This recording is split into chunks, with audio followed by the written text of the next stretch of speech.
after soaking up the last of his thank you tour. The president-elect will spend his working holiday in Palm Beach. New today, a grade on the Trump transition. And now, in a certain way, the hard work begins.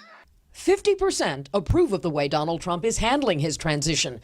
41% disapprove, according to an NBC Wall Street Journal poll. But Trump trails how both Obama and Clinton were judged as presidents-elect. Still looming, the shadow of the Kremlin on campaign 2016. 55% say they are bothered by Russian hackers attempting to influence the election. That reaction falls sharply on party lines, with Democrats more likely to think hacking affected the outcome.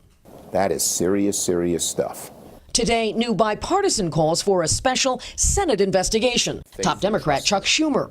We want to find out what the Russians are doing to our political system, what other foreign governments might do to our political system, and then figure out ways to stop it. And Republican John McCain. We need to get to the bottom of this. We need to find out exactly what was done. Today, former Clinton campaign chairman John Podesta, whose own email was hacked and exposed, cast doubt on Team Trump.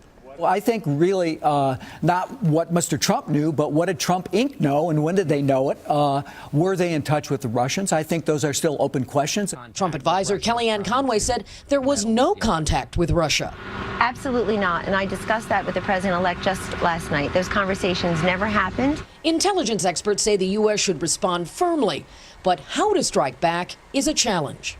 My view is that cyber may not be the best way to go, because once you get into that kind of an escalation, we're in truth more vulnerable than they are.